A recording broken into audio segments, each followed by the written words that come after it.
TGIM. Thank goodness it's Monday. Good morning, good afternoon, and some good evening. Let's see what we got going on today. Let's move it over to the Swiss. Oh, we didn't even open up the Swiss there. I know we have the Swiss over here. Let's go find the Swiss.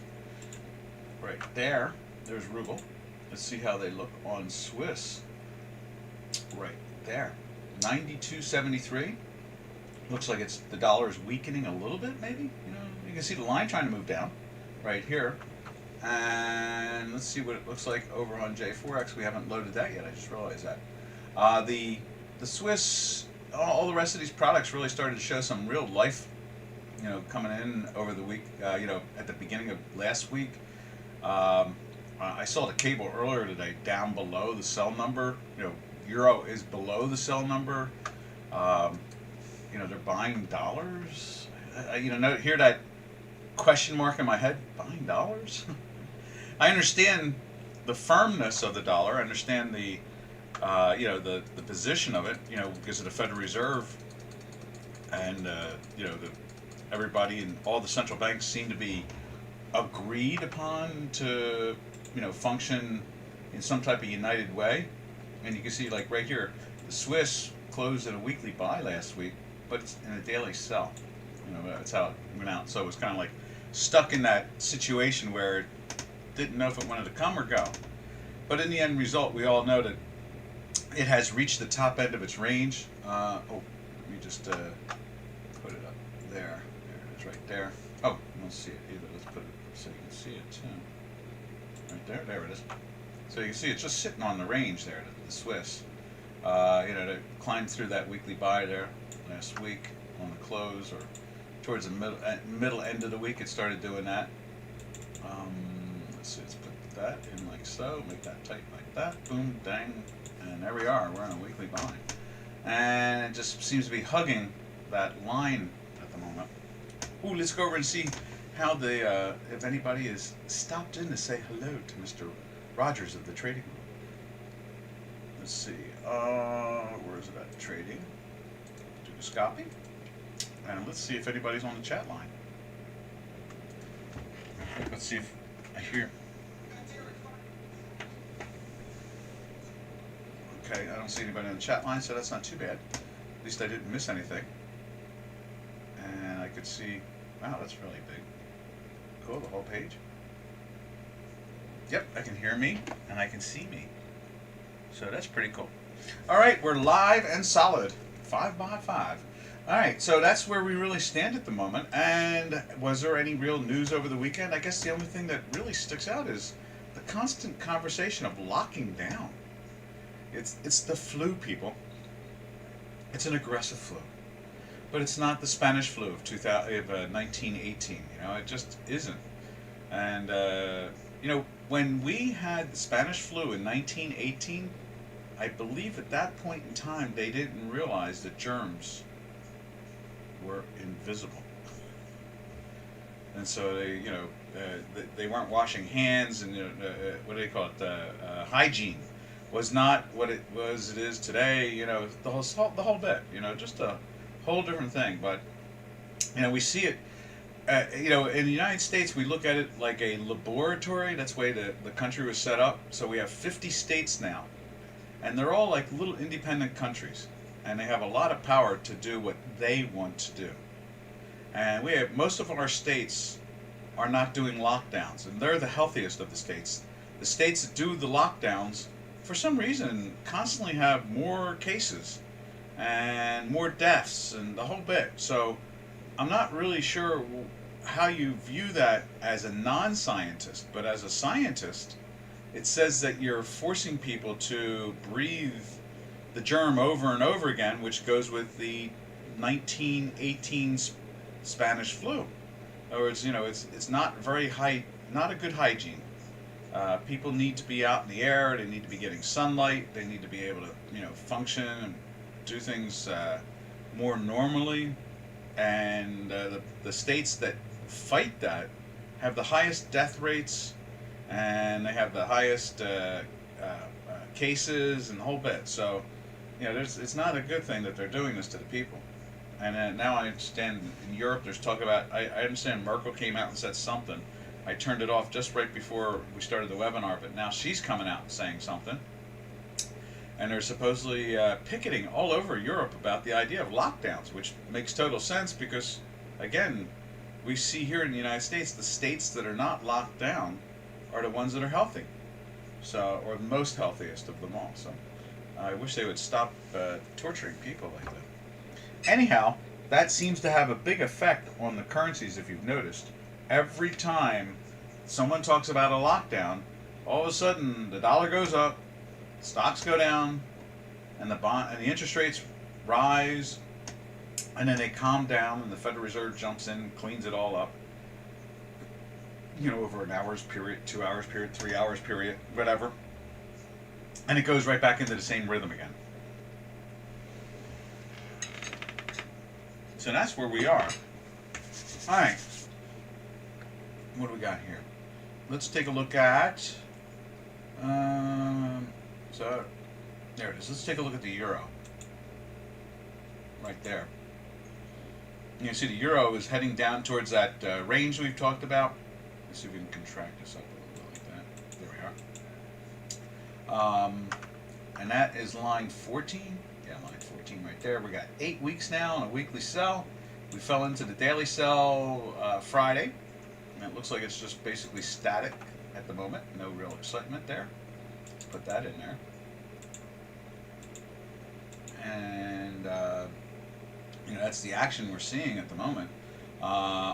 We're thinking that the bottom end of this range could be the 108 area. I mean, it just seems like that. We've done a Fibonacci. We're just doing some type of old-fashioned Fibonacci to try to give you the clarity. But one thing is for sure, when Doc's weekly goes into a weekly sell like it did right there, one thing's for sure is the pressure is the downside. Now this channel that we've identified over the last year and a half that we watch carom back and forth like a billiard ball or a snooker's ball or like a football going from one side of the field to the other. You know, it has its limits. In touch, out of touch, however you want to describe it. But in the end result is that we see this range that has evolved. And let's show it to you real quick. And we have the top of the Fibonacci up there. And what we've done is just doubled this distance of the first part of the range to the second part. And that's how we've come up with the 108-ish area. What's that say? 108.27 right there. Basically 108.28. So we're going to watch and see how well this plays, but there is definitely something going on when it comes to the euro. It obviously is not comfortable. You know, the buyers and sellers seem to be slowly leaking out. Now, it could be end of the year. We talk about that. Remember, with taxes comes a fixed period of time where you have to be long or short it, you know, for tax reasons. And so that's what we're now, is we're coming into those closing 5 weeks of the end of the year, which again then puts pressure on the whole structure of it again. So, you know, not because of, you know, they like it or they don't like it. It's because they have to take tax losses, or some have to take tax gains.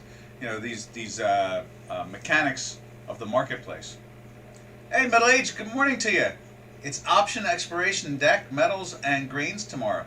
Could get crazy up the. You know, they're knocking that stuff down a little bit, but it doesn't seem to have the tenacity. You know, it doesn't have that real power. I see. Could get crazy up or down. Yeah, let's check that out. I was really. I don't want to use the word disappointed, you know, but I was sad. I really can't believe that with all this inflation and all this insanity of finance throughout the planet, that we're not seeing a higher price when it comes to gold and silver. I mean, I'm always surprised. I mean, you know, our math has kept us in the right direction, but it's so sad. Now, we went into the sell on Friday there. You can see just a little weakness here on the gold. And then over on the silver, basically the same story, except for, notice, look at that. The silver is higher. And, you know, we talked about that reverse head and shoulders, number 6 now. And you can see we're flirting with the weekly sell down over here. Oh, you can't see that. Let's shift that over. Sorry about that. There we go. So you can't see, you can see we're playing with the weekly sell there. Whoop, when it comes to silver. but the daily seems to try to be lifting up a little bit here. We'll see. This could be the head right here. We might be going through that, and we talked about that last week. This could be the head, and in summers going into late November or December, in other words, next week. Remember, this is a very short week in many ways in the marketplace here in the States. And let me just show you the gold again, too. Now, gold, there's the gold, fell into the sell there Friday. But its weekly is holding up much firmer. And but it makes me sad because of the ridiculousness and insanity of it all. How does gold trade at 1842 when you have 6.2% inflation? It's like, what? I remember the 70s and the 80s with inflation. And when you had inflation bump up on a given week or something like that, gold found another way to go to all-time highs. Like I remember the $500 breach when gold went to $500, and everybody was like, wow. Everybody was selling gold, selling cufflinks, wedding rings. It was like, wow. And gold fell back down over time as inflation diminished and fell down into the $200 area. But it does make me sad that we don't see that logic anymore. So, it is insane. It is totally insane. All right, so yeah, it wouldn't surprise me if the expiration does something. You would think they would roll.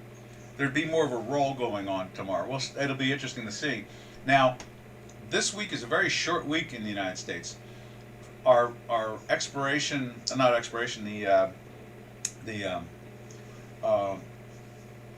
I pay attention to my weekly. I set it on Wednesday this week, not Friday, because that's the way it's been for decades.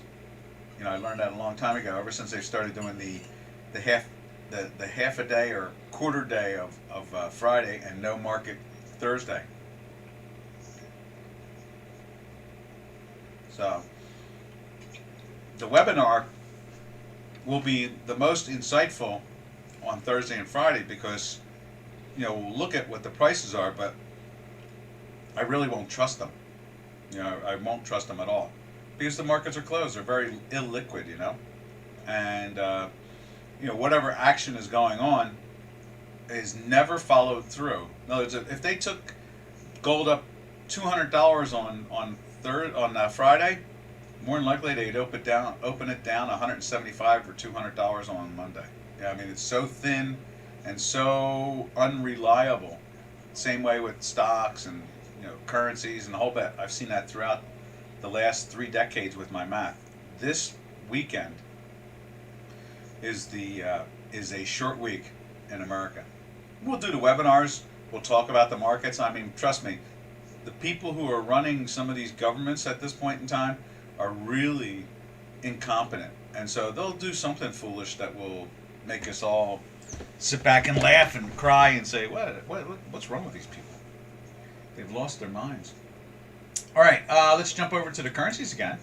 But we will, middle-age, we will be paying attention to the expiration tomorrow. That'll be fun. All right, now there is that. Let's check out the cable. There's cable. Cable's actually flirting with the daily sell now. No wonder it refuses to go into a weekly buy. You see that there. We have the super on here too. It's the 3-5. So the blue line is the 5, plot 1 of 5. But you can see where 3, man, it's buried and way, way down from the time manifold and the whole bit. It just is not getting any legs, as we used to say. It doesn't have that kick. It just doesn't have it. And you can see it there on the fact check spreadsheet there. 3 weeks in a sell, 4 days in a buy, and we are flirting as we speak with a daily sell. Now, there was a time, I can digress, there was a time when cable followed the silver market fairly well and the gold market. It was much more, connected to it, I guess you could say, more influenced by it, but not in these times. It seems like it's, it's part of the quantitative ease universe now, so we don't really see much of that. All right, from there, I can't wait. I'm excited just to say the words. Can't wait to see what Turkish Lira looks like. Right there. Okay. Keeping firm up there, aren't they? Let's take a look at it over on the J4X.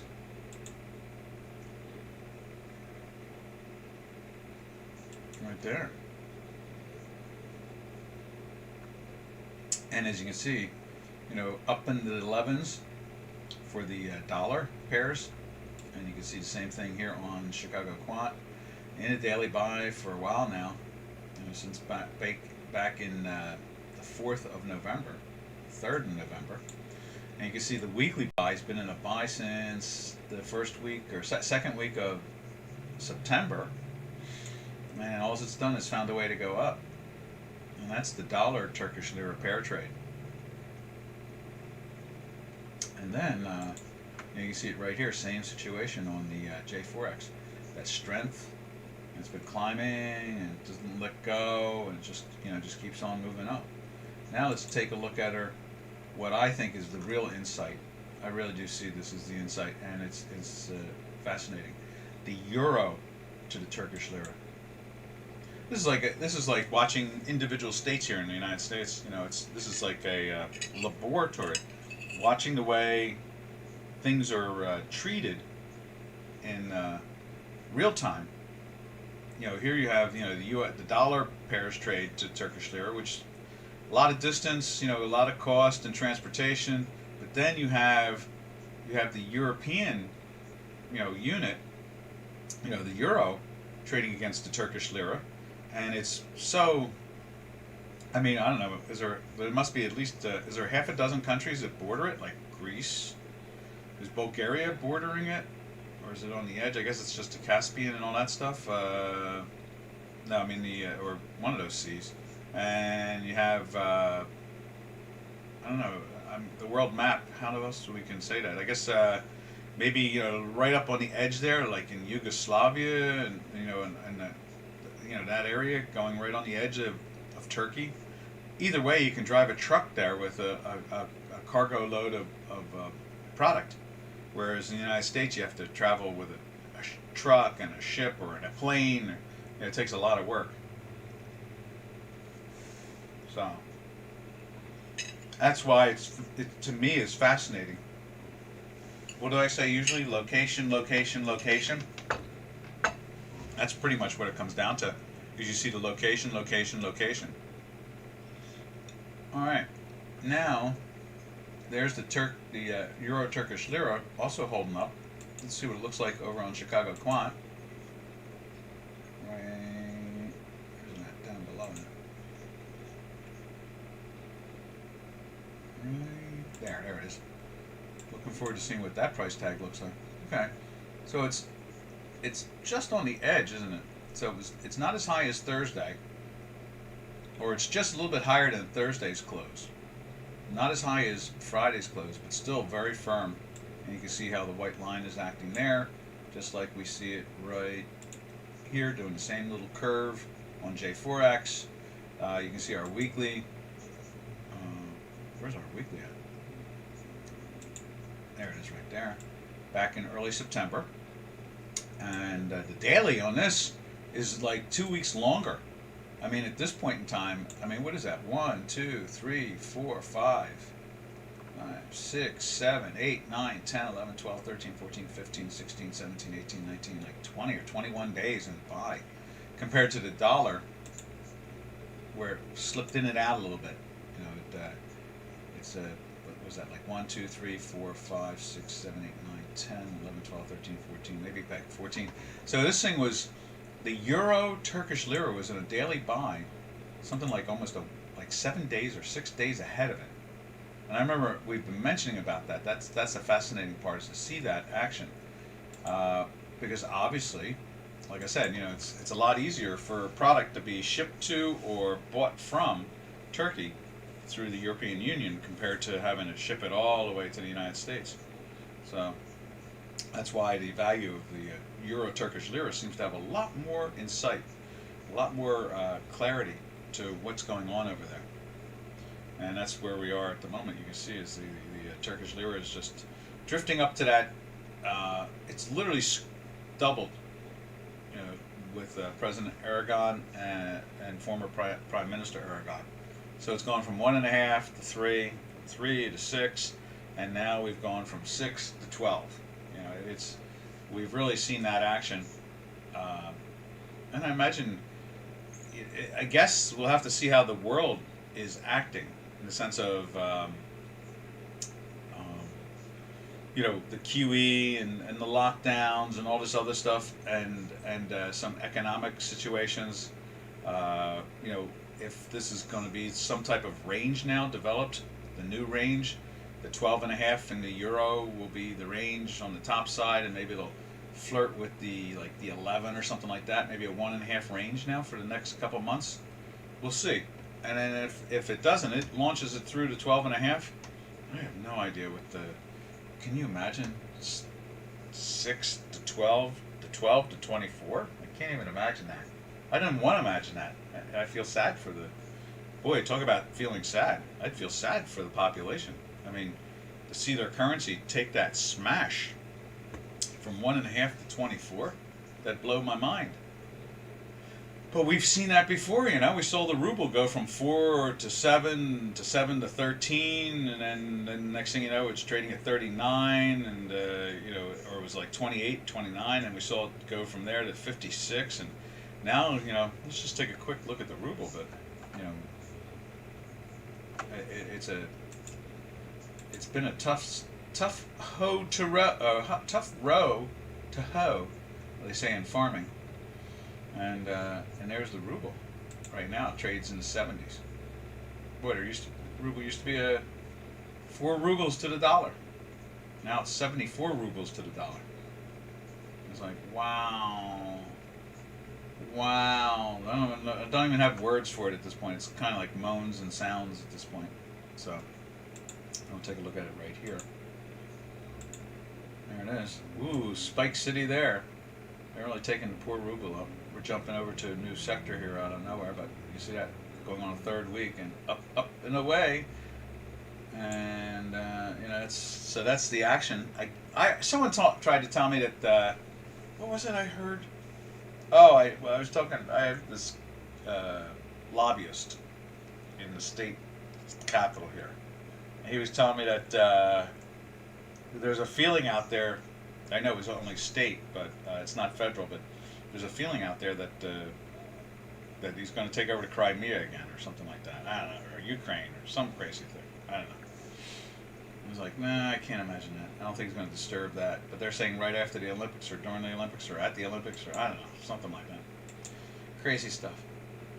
All right, so from there we go to the Canadian. Let's check out the Canadian.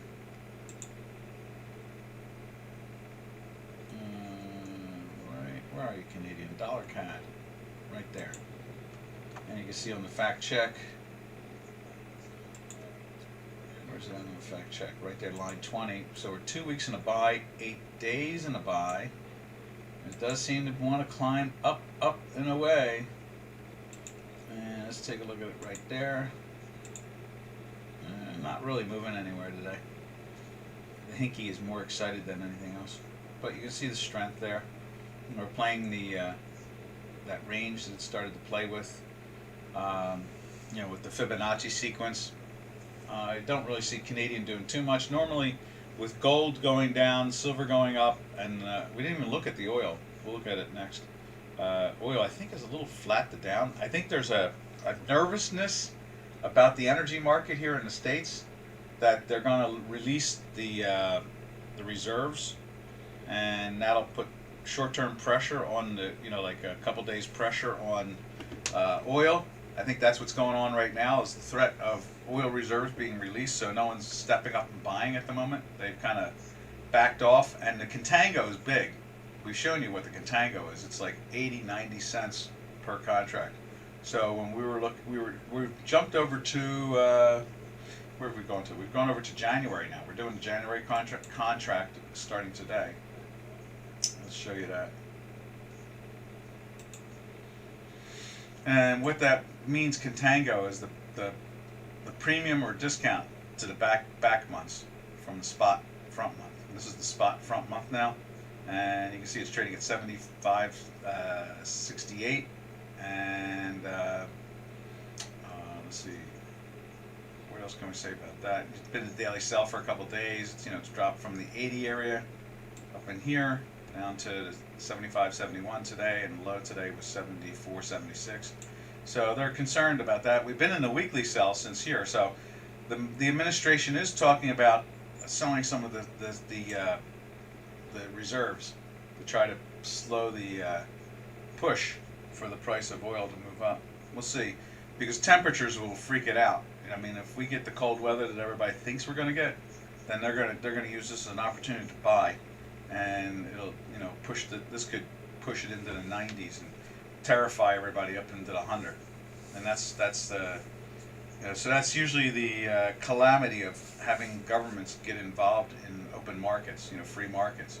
Same thing with, like, the Federal Reserve. I mean, we have 6.2% inflation, and the 30-year bond, or not even, the 10-year bond is trading at 1.5 or something like that. So where's that 4.5% for the inflation? Non-existent, not logical. Never happened before in history. Doesn't work that way. So that's what happens when governments get involved to interfere with open markets, since they're not that capable of doing anything but basically delaying what will happen. That's usually what happens in the end result, is they delay what's going to happen and makes it even more painful down the road. They pretend that they think that it's one size fits all, but it never does. Just ask people in the Soviet Union. One size doesn't fit all. So there's oil, and that's what the concern is. And you can see there, that's the what is that? That's the I guess we could go a little bit deeper. Normally we'll go a little bit deeper after I go through the ruble and all like that. Why don't we do that? We'll go do the rest of the currencies, and then from there we'll go and take a look at June oil. You'll be able to see the contango there. So here we go to the South African rand, which with this action we'd have to assume it's higher today than it was Friday. So, I mean, that's just the way it seems to have been playing itself. They don't seem to be convinced in any way that I guess the inflation factor is chewing it up. I don't know. We're not seeing. You would think as metals become more important, that you would think that the South African rand would be going down in value. Gaining value against the dollar, going down. Trading in the 14s. But instead, we seem to be aiming towards the 16s instead, which seems relatively odd. So it must be the inflation factor. And you can see there, look at all that strength there. And over on Chicago Quant, you see the same thing. All that strength right there. And a daily buy from here, I guess it is, something like that, like 5 days back. And we've been in a weekly buy, which we keep on. We were surprised consistently since we started seeing strength in the metals. Basically since the end of September, we've been seeing this thing go into a weekly buy. It held up. We were really stunned that this did not make it into the weekly sell that week. It just missed it by the hair of its chinny chin, and boy, did it blast off. Went into a daily buy, and it went from low 14s to here we are heading towards 15 now. 15? Is that right? Yeah. No. Why is that? Why is one saying one thing? Okay, so we got, okay, there it is. Is that updated? Yeah, that's updated. So the close right now is 1569. So what's up with this chart? Let's give that a refresh. Let's do it this way. Because it seems to be missing a lot. Why is the spot so much lower on that one? Let's just double check the dates on there.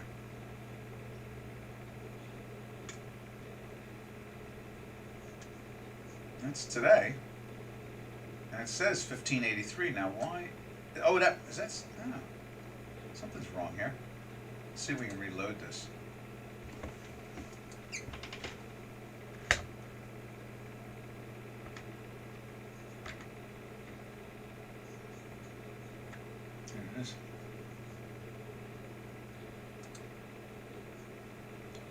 that's odd. Why is that doing that? Why is it saying 15 on the side there? But we see the product itself correct, matching up with J4X. What's up with that?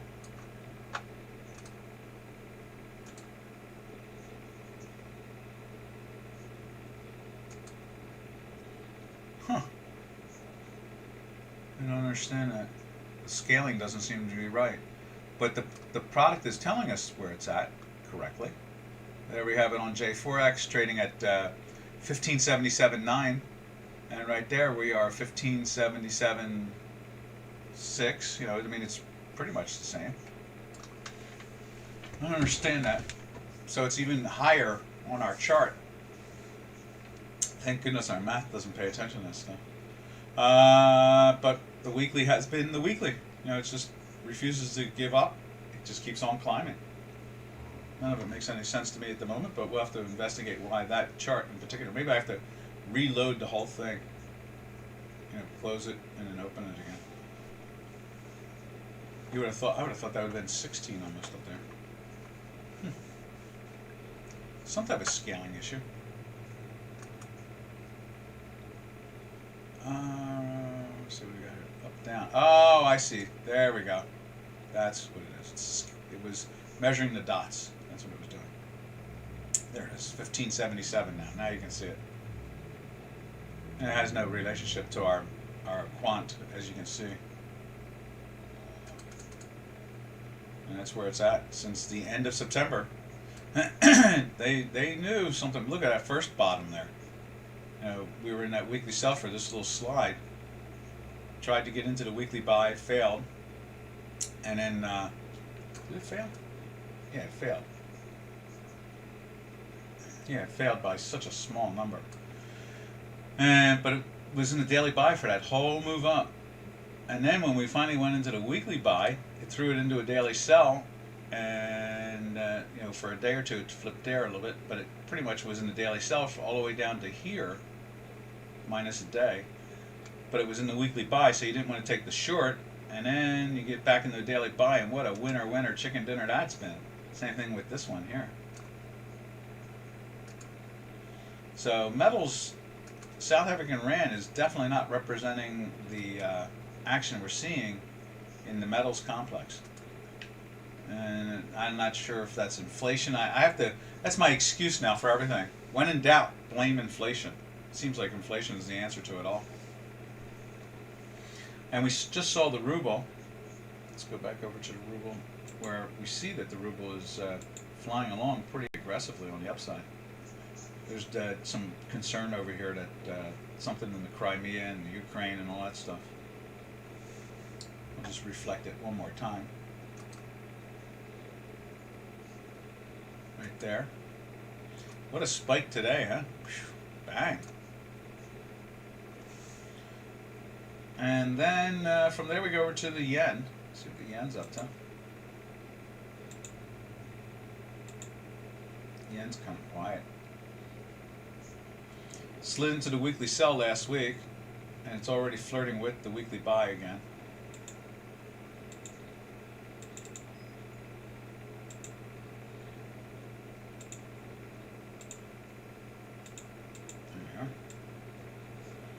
Definitely closed in the sell by a hair of its chinny chin, and it's trying to lift up. It's in the buy from there. Let's put that in there too. There's the buy. Oh. There's the buy. Goes into a sell on Friday. Okay. Wow. There's a loss.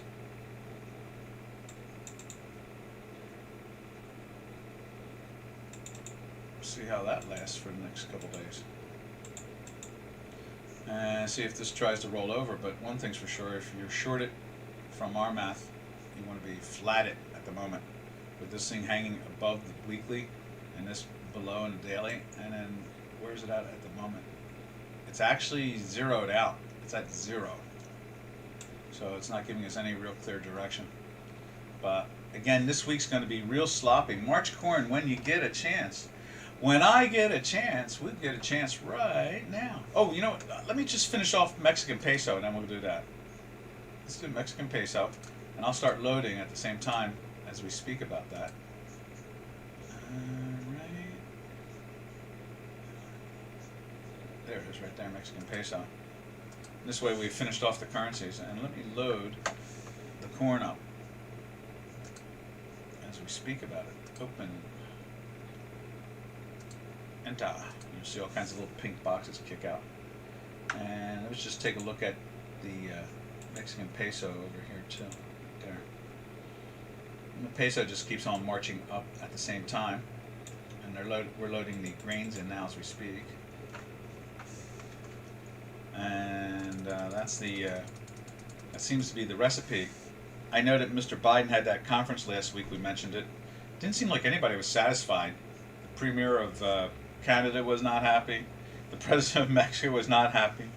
Mr. Biden claimed it was a success as usual. It's very weird. It's amazing. It's like as if he's not there. You know, sometimes he says things, and you start to wonder: is he really there? Or is he not there?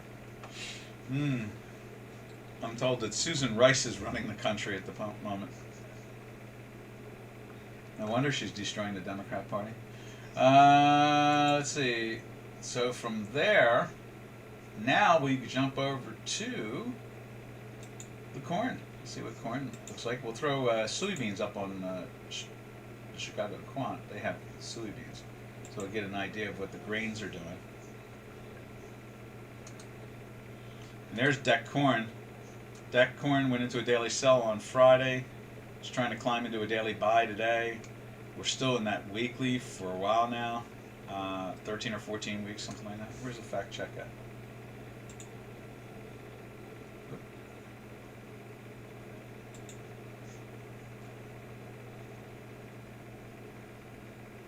Oh, it's 9 weeks, okay. So it's 9 weeks in a buy. And soybeans went into a weekly buy on Friday. There's soybeans on the J4X. A little weakness here this morning. You can see a little pressure. And March corn. Let's see what the March corn looks like for you. March corn right there. Same situations. Pushed itself into the sell side of things. Right there. Is that right? Yeah, there's... Oh, let's fix that.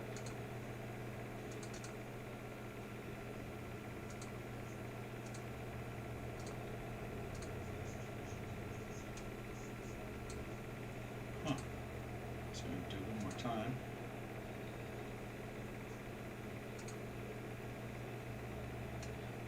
Alright, let's see if we can get...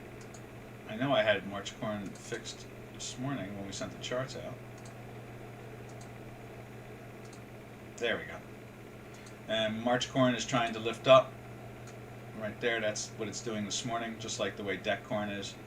It's flirting with the daily buy. 1, 2, 3, 4, 5, 6, 7, 8, 9, going on a 10th week. So, the grains are, even soybeans have found a way to climb into the weekly buy. Let's put them up there real quick. There's Jan beans, closed in the weekly buy. Now, why isn't that updating? I think it's a little down this morning, isn't it? Let's see.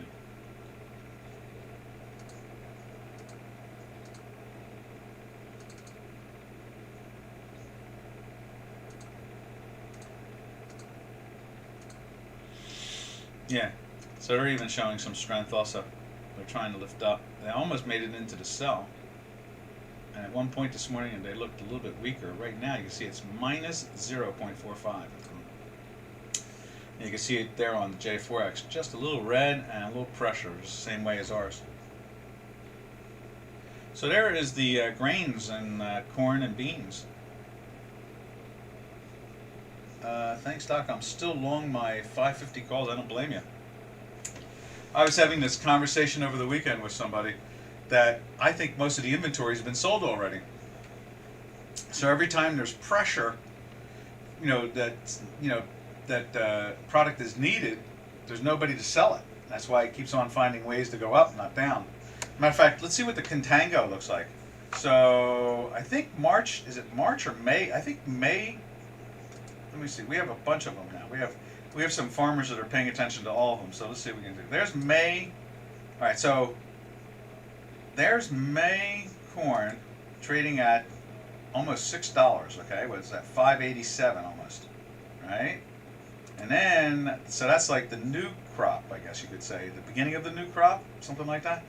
And then we can see what deck corn looks like right there, and it's 10 cents cheaper. Okay, so that's just the cost to carry all the way to, May. Then I think I have September corn, which would really be insightful as the front crop itself. Let's see, where's that at? I know we have a farmer that's following that, so there it is. Now there you go, that's interesting. So the new crop is discounted. Now I would have thought it would have been higher, but it's not. It's discounted at the moment. So the pressure is May. That's got the peak at the moment at heading for $6 a bushel. Interesting. All right. From there, we drift back over to the complex of the oil and the energies, and then we'll look at the metals again. Take a quick look at that. And let's put. I want to put the June oil contract up there. Where are you? Not that one. Okay, that. There it is, right there. There's Jan. You can see trading at 75.78. Right there, 75.78. Now let's take a look at June. 5 months from now.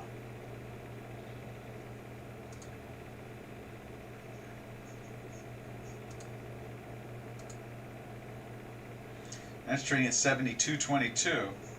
So what did I say? It was 75? Yeah. So there's a $3.50 discount going on there. We've been in a sell here. It's been sloppy action and been in the weekly sell since here in the 75s in the June contract. It's brought it down to what's today's low? 71.30. Let's see. Middle H says, any news on getting a new Fed chair? Supposedly, you remember at first it was going to be like Wednesday of last week, then it became Friday of last week. Now he's saying before Thanksgiving, maybe on Wednesday. I would think he'll do it on Wednesday, just so that, because the markets to a great extent in the States are closed for the next 2 days afterwards. Thursday, market is totally closed. Friday, 2/3 of the markets are closed. They have an open session for a couple hours in the morning to noon or 1 o'clock or something like that, but it's very thin. People take this week and turn it into a 5-day week, 4-day weekend. Turns it into a 4-day weekend. So, well, the feeling is that he's going to appoint the woman. So, it's the only way they can keep on borrowing is because Powell at this point, if he gets appointed, he's going to start doing tapering, and they don't want tapering. Democrats want to keep on spending. They like to spend other people's money. They'll do it until they run out of it. Then they'll find somebody else to take money from.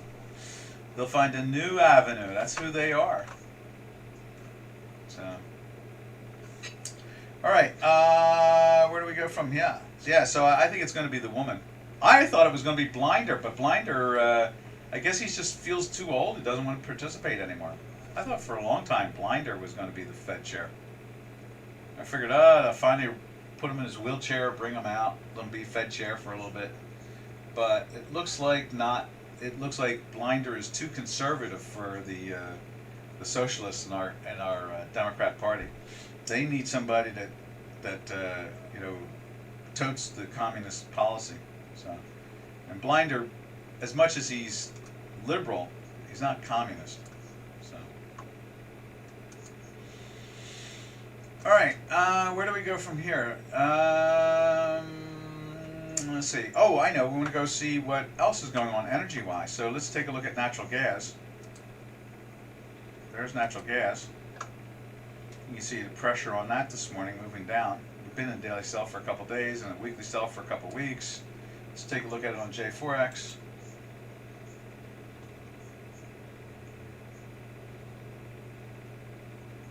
that it right there? Yeah, there it is. There's the nat gas there. On J4X, same pressure going on as we see right here. Same old pressure. And then, do we have heating oil on J4X? Brent, copper, gas, light, beans. Let's see if they have gas oil or something like that. Oil, no, that's not it. Natural gas, GBX. I don't think they have heating oil. We have heating oil. Let me just throw that up there real quick. We had somebody following it, but they seem to have disappeared. But I keep it going. And there it is right there. So that's January heating oil. You can see it's been drifting down also. And we're in the weekly sell since up here in the 250-ish, 240-ish area. And now we're down in the 230-ish area, 228 area, 227. That's the lows there. 225-ish. So this is the heat oil.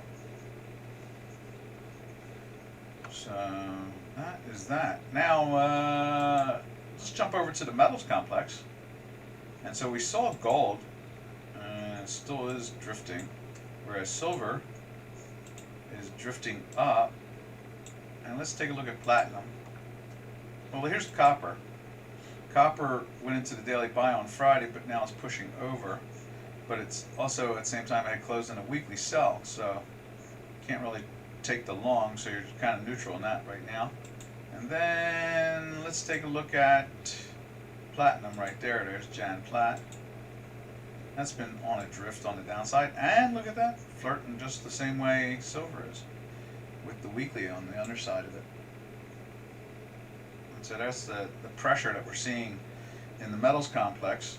And again, like I said, we see the South African Rand finding a way to go higher, which is surprising since the metal is more valuable at the moment, but not a lot. You know, there's no spikes or anything going on there. It's not like they're jumping $100 anymore. So that pressure is on the metals complex to the sideways action. Matter of fact, what is this? This is platinum. Almost has a look like it's a head and shoulders trying to evolve in the reverse. So there's one shoulder, there's the head. Maybe they go up in here and let's see if it finds a way to turn up or not. Daily looks like it's trying to get going, but it's still minus because it's red and green at the moment. All right, from here we'll slide over to the stock indices, and we'll look at the S&P 500 to start off with. You can see we thought we'd hit the daily sell on Friday, but we did not. It stayed in a daily buy. And let's see what it looks like over on J4X here.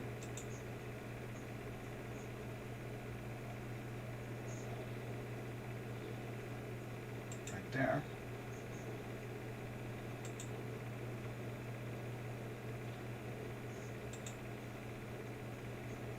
I think we have to fix this. Yes, we did. So what is that? 1, 2, 3, 4, 5. 5 it has to be. It's like the same way NQs are. 5. There we are. Let's just save that. Let's see what they're doing with the stocks this morning. At one point they were running them pretty firm. As you can see here, they seem to be relatively high. Let's take a look at them right there. What is that? That is, oh, let's put it up here so we can see the actual change. Right there. Right now we're looking at, it's up, the index is up over 8 points. And, but at one point the high today was 4,717. And right now you can see it's trading at 4,704 basically, 350, 375, something like that. So it is literally 13 points off its high, which is a lot. And we're going to take a look at the Dow Jones Industrial Average now. See how that's going. That's only up 37 points. At one point this morning it was up over 200 points. I'm almost sure of it. So So let's check that out. There's the Dow Jones Industrial Average. And you can see it's been in the daily sell since up in here.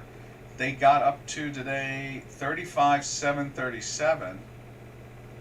So the high is 737, and it's trading right now at 584.